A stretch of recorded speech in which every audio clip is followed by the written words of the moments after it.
All right. Hi, I'm Dr. Dana Gibbs, and I am an ENT surgeon and ENT allergist in North Texas. And I help allergy and sinus patients um, get the relief that they deserve without lots more medicines, and by listening and developing a custom plan for their treatment. So. That is so exciting. Hi, Dr. Gibbs. I'm Shilpi Pradhan. We're doing a collaboration video between Dr. Gibbs and myself. I'm an ophthalmologist, so we're going to team up and discuss spring allergies and from the ENT perspective and the ophthalmology perspective to help everyone out there. Dr. Gibbs, you're in Texas, right? I'm in Texas, and we are in the middle of our allergy season. It starts very early here, probably mid-February or so, except for the mountain cedar, which starts in December and January. So we really never get a break from it all year round.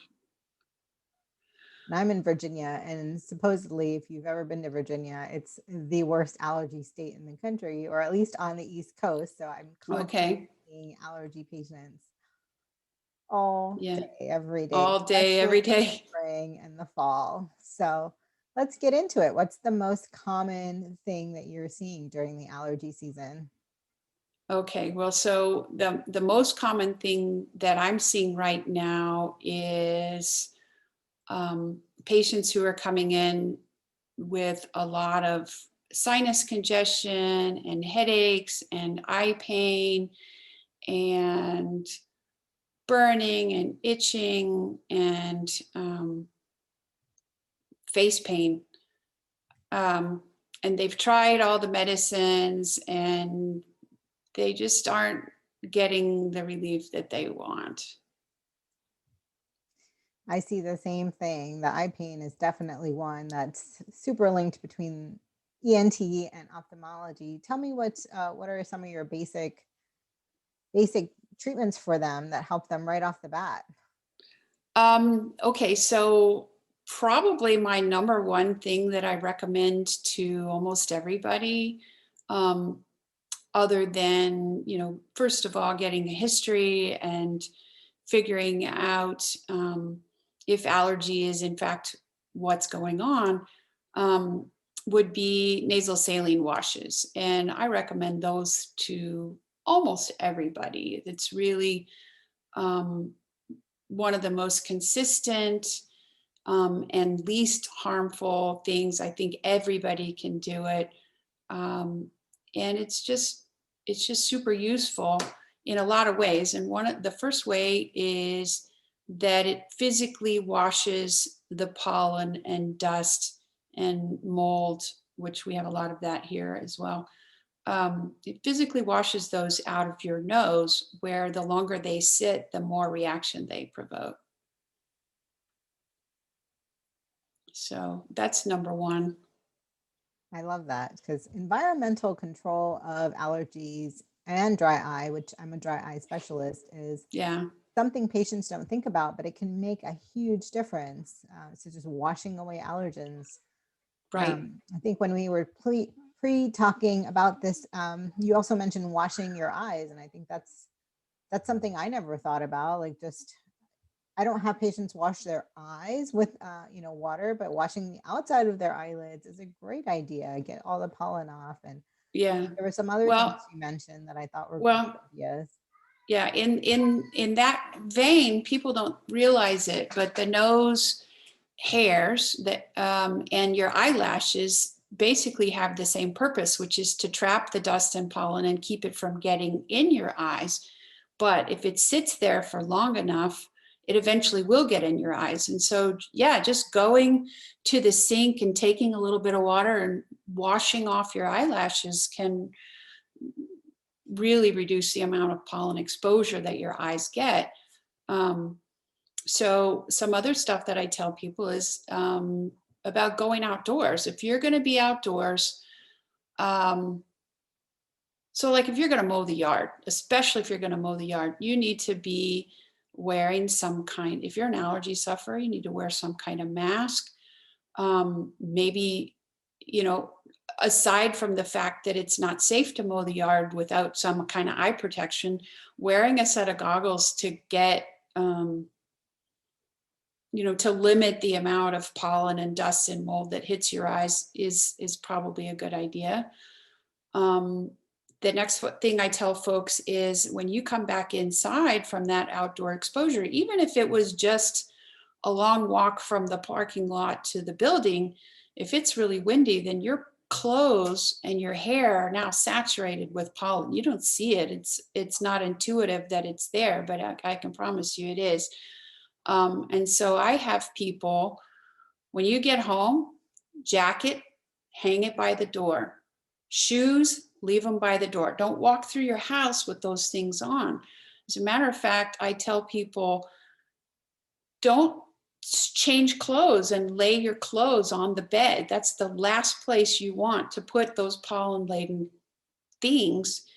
You know, if people are bad enough, I'm like, you know, strip in the laundry room and streak to the bedroom and take a shower and clean that pollen off of your hair, off of your face, and put your indoor clothes on, and then you're kind of in your allergy-free zone.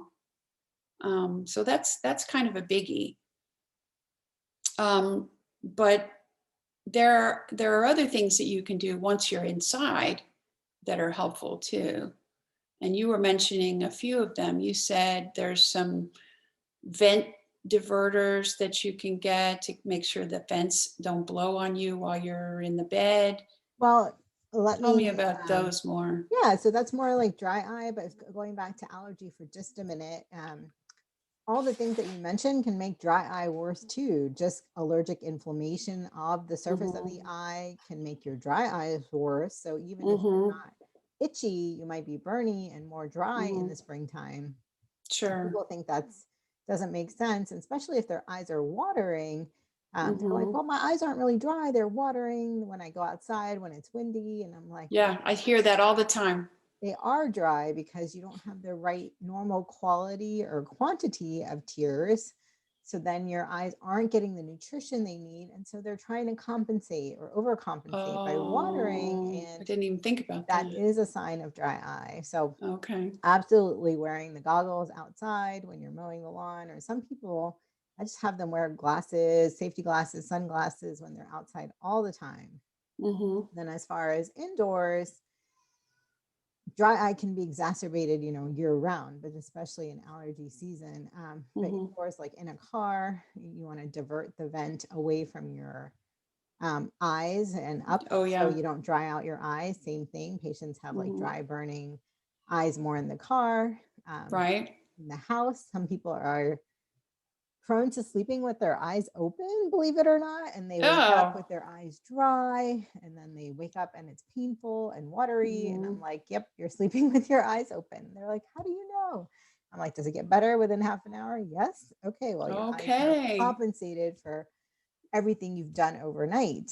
And then patients who are sleeping with a CPAP mask on, that air is constantly blowing on their eyes all night long, exacerbating everything.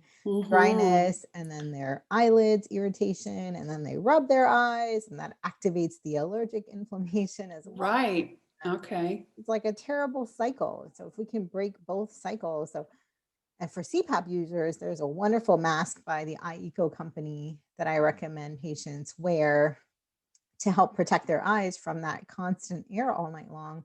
Okay. That one change in some patients has like changed their entire life, their blurriness, your eye irritation. So even simple environmental changes like Dr. Gibbs is saying, or like I'm saying, can make a huge difference for your eye condition and sinus health and all of that. So thank you. You want to jump into eye pain and sinus disease, or you want to talk more about CPAP? Just one more thing about eyes and nose irritation that I thought of after we talked the other day, which was chlorinated water. If you're getting in the shower, and your water is heavily chlorinated, then that can actually aerosolize and it can more irritate your nose, more irritate your eyes. And so people who find that they don't get relief by getting in the shower, or if their nose runs more after they've been in the shower, is to put a chlorine filter on your shower head. And for a few people that I have seen, that made a really dramatic difference for them, just to get away from chlorinated water. And they thought they had allergies, and it's like, look, no, you're just sensitive to this chemical irritant, which is chlorine. So you're saying that there's chlorine in their actual water coming out of their shower head? Because for a second, I thought you were talking about like people who go swimming in swimming pools. No. I'm talking about just, city water. Well, around here anyway, city water is treated with chlorine. And when I take a shower, I can smell it. And so we got a chlorine filter for the shower head, and it's really quite helpful. And I've recommended that to a lot of people since then. Great. And it's super, super handy and super useful. But another reason not to wash your eyes out with tap water. Right. Unless you have a chemical that like got splashed in your eye, you've got nothing else. Oh yeah, if you've got nothing else. Eye wash, artificial tears, and not rinsing your eyes out with tap water. Wow. I had no idea about the chlorine. But that's a great tip. So can you buy them like just anywhere? Lowe's? I think just Lowe's or Amazon or wherever, and they're not even that expensive. Neat. So then the one last thing about environmental changes that you can make would be, instead of running a ceiling fan in your bedroom at night, and I personally can't have the fan running on my head. It hurts my nose too much. And I don't guess I sleep with my eyes open, but I've never had anybody look and check. But instead of a ceiling fan, to get a HEPA filter that you can plug into the wall. It circulates the air, but it cleans it at the same time. And just to run that in your bedroom all the time, and that bedroom area becomes your allergy safe zone, so that you can have a place in the house where you can go and know that there's very low allergens in there. And I know that's a lot more common these days, people having HEPA filters in their house because of coronavirus and the pandemic. So yes, we definitely bought one for all our bedrooms because of the pandemic. But because of the pandemic, it helps allergies too. It helps allergies immensely. It's a wonderful thing. Anyway, so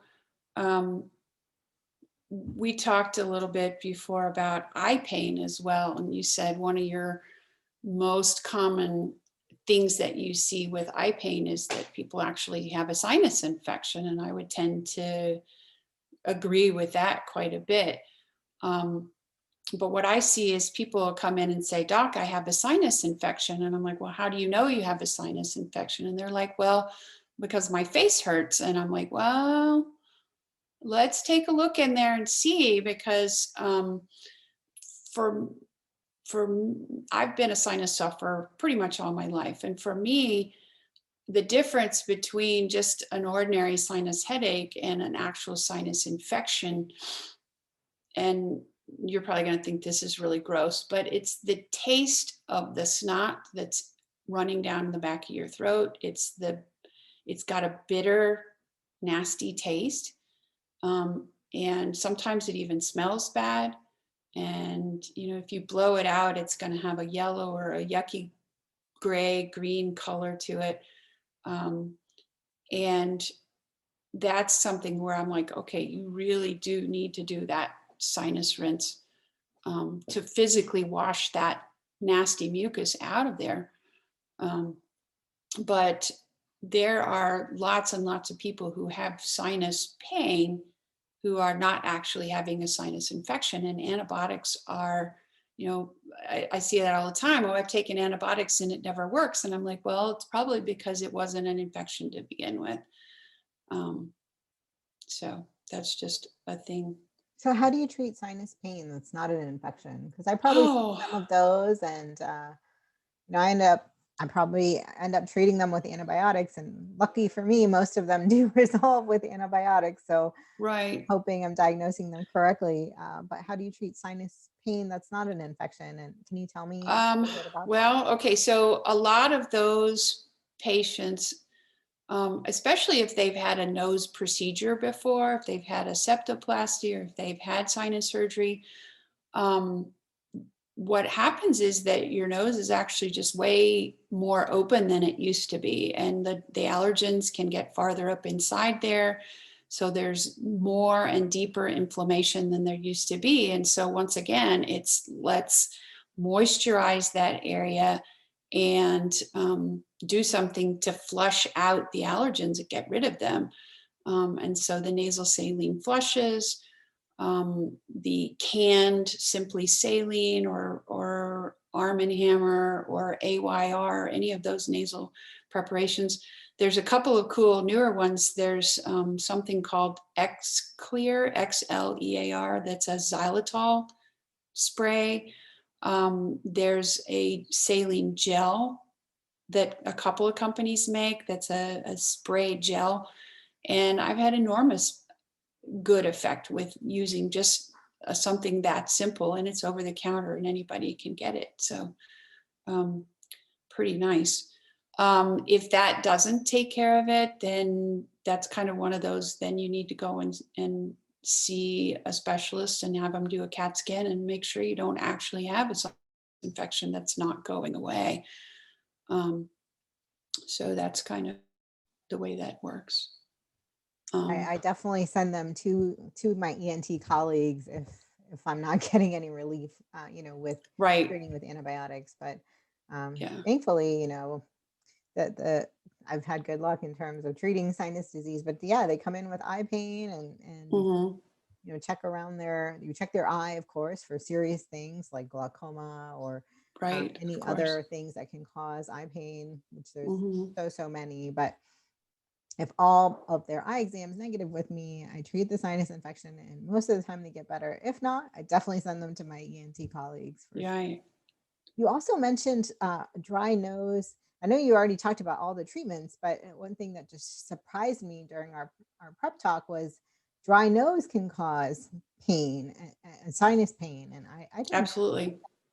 Is that always with like prior nose procedures too? Or can you get dry nose? Like anybody Not dry nose? not necessarily, because I see a lot of patients when when I look in their nose, and I think you pretty much have to have somebody look in your nose to say, okay, is is the tissue in your nose really swollen, and is it closing things off so the pressure of one structure against another structure is actually causing the pain, or is it, wow, it's really wide open, and all of the things, all the air and all the things are getting up in there and creating inflammation, just because of how far up in there they can get. That's so interesting. Yeah. My kids have had, their tonsils and adenoids out, and I wonder, my son has more nosebleeds than not thankfully not for a while, but Uh-huh. definitely had a lot more nosebleeds right after his procedure, and I was like, what the heck is Hmm. going on? And Yeah. run the humidifier in his bedroom, it's a lot less nosebleeds, so that kind of Yeah. speaks to the dry nose scenario. Dry noses. Same. With Yeah. that surgery, what do you think? Well, so if it only really started after his tonsillectomy, it's entirely likely that he wasn't breathing through his nose at all before the He tonsillectomy. And wasn't. so it was not that the tonsillectomy caused the nosebleeds exactly. It just kind of unmasked the Hmm. fact that he's got some inflammation and irritation inside the nose. And so, those are the kind of people that I really push towards, okay, we need to get you on some kind of maintenance allergy treatment. And that can include um, antihistamines or possibly topical steroid nasal sprays. Or if it's bad enough and goes on long enough, then I put people on allergy shot treatment or allergy sublingual drop immunotherapy, which I have a phenomenal luck with that. It's just so amazingly good. Do you want to jump into talking about the over-the-counter antihistamines and your favorites and Sure. your Okay, so unfavorites and why? okay, sure. My favorite over-the-counter antihistamine right this minute is Allegra, Mine or too. fexofenadine, and the reason I like that is that it does not seem to have really any sleepiness side effect at all. And it has a pretty minimal drying side effect. And, we were talking about dry eyes and dry noses. And one of the things that I really just recently recognized was a patient who started having burning and itchy eyes because she doubled up on antihistamines, and she was taking Zyrtec and Allegra and something else. And all of a sudden now she's having burning itchy eyes. And I said to her, I said, I think your eyes are dry. And I haven't gotten any feedback on that yet, but it happened when she increased her antihistamines. So I really think that's, especially with the short acting antihistamines like the Benadryl, that's a super bad problem that people don't recognize as even happening to them. So yes, I like Allegra. It is important to remember when you take Allegra that you need to have an empty stomach when you're going to take that, because it really doesn't absorb well if you have food in your stomach. I like Zyrtec pretty well. I think it still has some drying and some sedative side effect, but not as much as the short actings, as we talked about.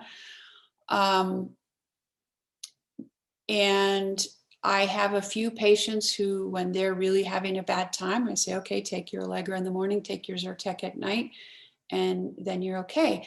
And I would much rather them do that than to resort to something like Benadryl, which is extremely strong on the sedative side effects. And I think it, even though people say, oh, it makes me sleepy, I really see it causing a lot of disruption of the quality of people's sleep. And so I really have people, unless they're just, desperate with a poison ivy rash or something that nothing else is going to work for, I try not to let people use diphenhydramine or chlorpheniramine, which are two of the common short-acting antihistamines. What about Benadryl D? Because Even worse. That'll dry you out even more.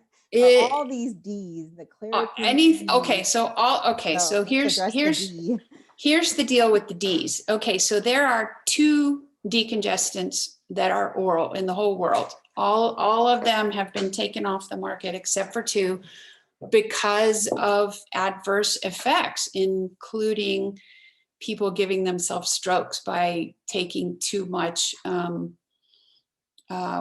I don't remember the name of the last one. The brand name was Entex LA, and it got taken off the market because people were using it as a diet pill and causing themselves strokes. But there's only 2 of them in the entire world, and they are put in combination with every other kind of medicine, from ibuprofen to antihistamines to cough medicine to, I can't even think, but they are all vasoconstrictors. And what that means is that if you have tissue that's swollen because it's irritated, it will shrink the blood vessels and temporarily take down that swelling, which can be good for a short period of time. The problem is when they wear off, the swelling comes right back again, and sometimes even worse than before you took it in the first place. And so the time when I recommend people to use that is if you have the worst cold of your life and you literally, I can't talk at all, my nose is this, okay, maybe that's a good time to take a decongestant, but really the rest of the time I wouldn't. The other problem with decongestants is that they're really stimulants, especially the oral ones. And you may be able to breathe better, but you're probably not going to sleep better because the stimulant effect is going to keep you awake or keep you out of deep restful sleep, which keeps people from getting well. Those are such important points. And I think that's probably one of the reasons why they're behind the counter now, right? You can't really just walk up to the shelf and buy them. You have to ask the pharmacist to purchase anything that has a D at the end. Yes, and well, and the fact that people make meth out of them, you know. Right. That too. That too.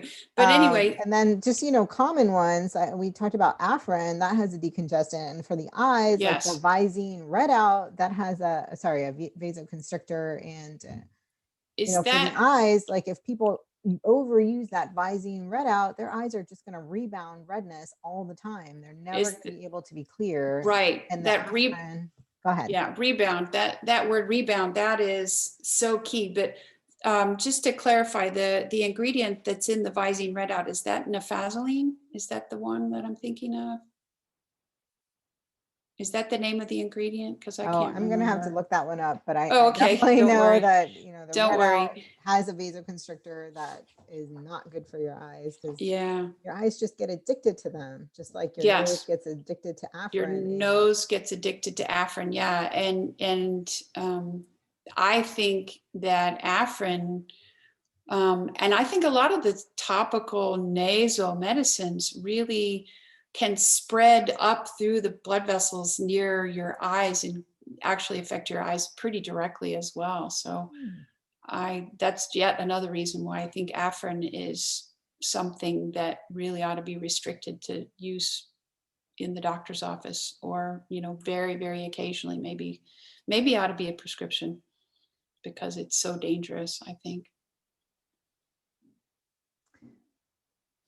It's a great point. That made me think about Flonase, which was a prescription and is not a prescription, and it's a steroid, which it does work for the nose really well, and sometimes it's appropriate.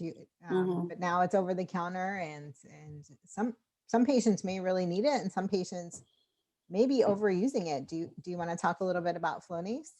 Sure. So I have to admit that Flonase is probably my number one prescribed and recommended medication, because if it's properly used, I think it is super effective in controlling allergy symptoms and keeping people from needing all the Benadryl and the Afrin and all the other things. But it does have some caveats that you brought up, and the most important one of those is the risk for predisposing you to glaucoma and cataracts. And so always when I recommend that a person is under the care of an ophthalmologist, and that they're getting an exam every year to make sure that they're not developing those things. And also, I don't necessarily feel like it's something that should be used all year round. And really, honestly, in Texas, we have allergies all year round. And there are some people who need to be on something all year round. And those are the kind of people that more and more I encourage, hey, you need to come and get on allergy shots. You need to try allergy sublingual drops that are custom tailored to your allergies, so that you don't have to stay on medications 365 days a year, because they all have side effects. They all have adverse effects. But yeah, I love Flonase, and I think it actually needs to be used for a long period of time in order to get the benefit, the recommended benefit from it. I tell people, start it 2 weeks before your season and keep going through the season. Okay, so good points, but I still wish it was a prescription, because when you're prescribing it, you're monitoring your patients, and yes, I just hate that patients can get it off the shelf and use it however they want, however frequently they want. That's very good point.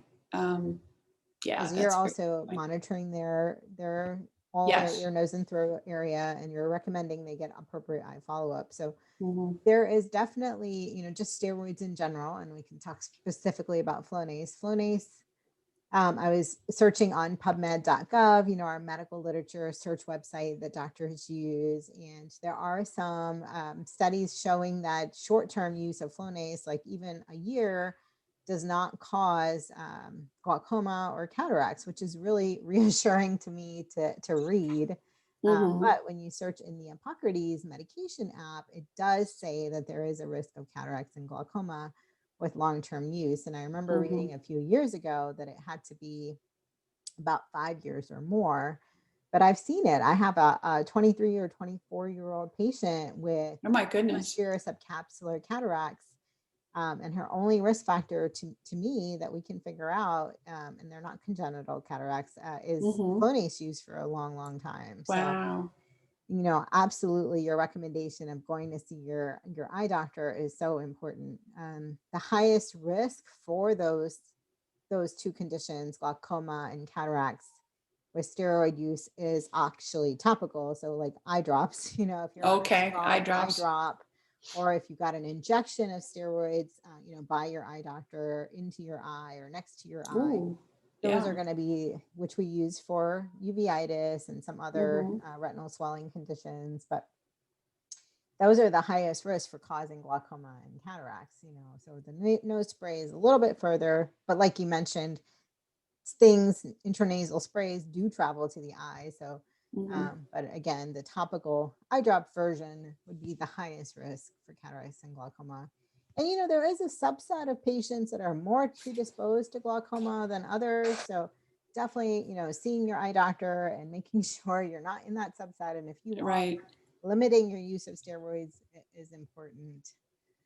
Wow, so much information.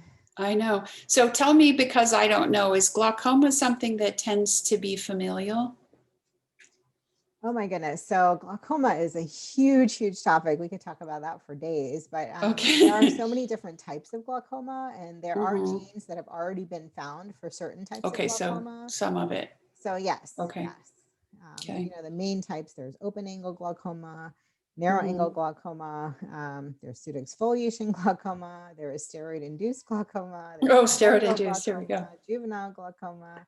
Wow. Let me see, pigment dispersion. I had no idea. I had no idea. All the different types of glaucoma. Goodness. I'm sure I'm missing some, but right. There's definitely genes that have been linked to a bunch of them. There's higher risk in certain ethnic groups.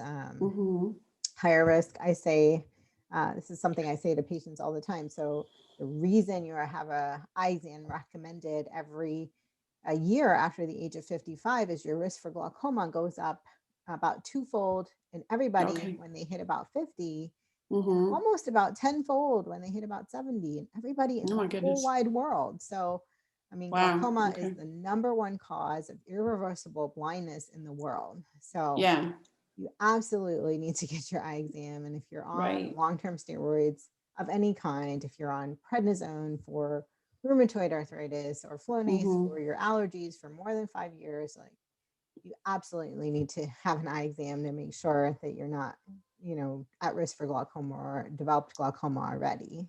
Wow. Okay. Yeah. It's a huge topic. We could talk about glaucoma for a long time. Okay. Well, so just one other medication issue to talk about, or not an issue, is that there's a newer subset of intranasal medicines that are intranasal antihistamines. And these are very exciting because, one, they are not a steroid, so they don't have that risk for causing glaucoma, cataracts, complications with your eyes, which I think is great. And they do actually have a decongestant effect. So a lot of patients who have nasal and sinus symptoms, a big part of what they complain about is congestion. And when you take an antihistamine by mouth, people don't realize that doesn't do anything for congestion. It does not shrink swollen tissue.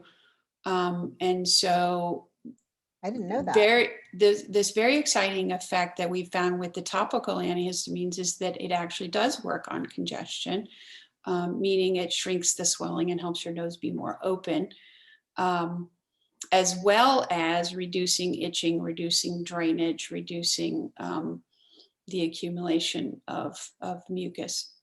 So there's one in particular it's a prescription, but it's inexpensive and really widely available, and it's called azolastine. And I've been using a lot more of that lately. And you can really titrate the dose up or down quite a bit to get the effect that you want with that. So super exciting that that's available now. And I prescribe generic. that all the time, which is so Yeah. funny. People come to their eye doctor and they're getting a nasal spray, but I prescribe azolastine.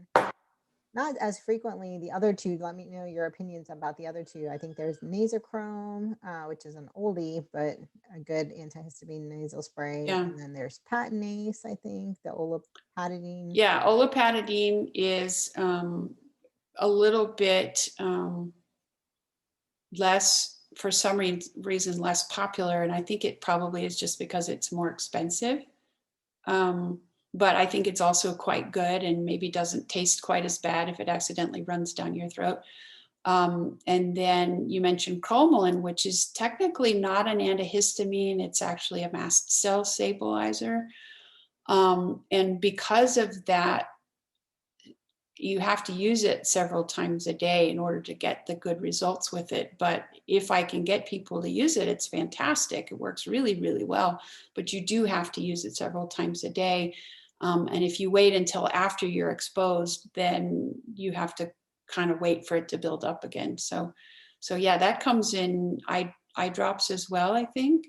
It does. I use all of those in eye drop form too, the nasal spray And ones, the cromolyn eye drops for anti-allergy. But yeah, like you said, it's dosed 4 times a day, which can be yeah, hard for patients. The olopatadine topically, which is over the counter now, which actually yeah, that one's I'm happy about that it's over the counter. The azolastine eye drops. There's also epinastine eye drops, which are you mentioned wonderful that. as well. And then there's the regular over-the-counter versions like ketotifen, which are also great anti-allergy eye drops to start Okay. with. And I was going to ask you about ketotifen because I had heard of it and I'm like, well, I don't know what that is, but if it's good, then I'll recommend it to people. it does work. It comes in all the generic brands, a Kroger or CVS generic. It comes in the brand names Atador, which is a nice Okay. version. They all have different kind of percents of ketotifen in them, but they're all great drops. And probably it works the reverse way. Like you said, nasal sprays can go into the eyes. So probably eye drops can go maybe into the nose too. Down the Through the tear ducts lacrimal tear ducts. Yeah. maybe help some of the nasal symptoms when I'm prescribing eye drops. That is so neat. That Oh my is God, cool. I think I've learned a ton in this. We're going to have to do this again and do part 2 and keep going with this conversation. I know. Very Thank cool. you so much, Dr. Gibbs. Is there anything you want to say before we finish this section? And we're going to do this again to learn more. All right. Well,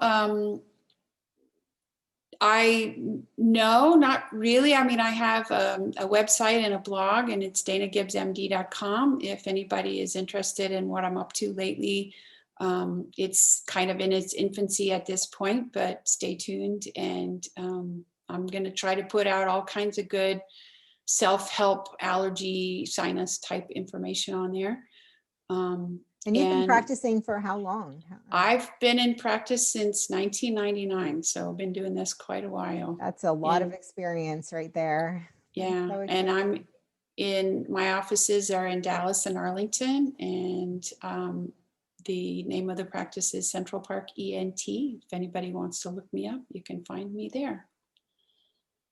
Thank you so much. I'll throw mine in too. I'm in Richmond, Virginia, eye doctor, MD, PC, but we're highlighting Dr. Gibbs and allergies and ENT. So thank you so much. We will talk to you again soon. All right. Thank you. I enjoyed it very much. This has been great.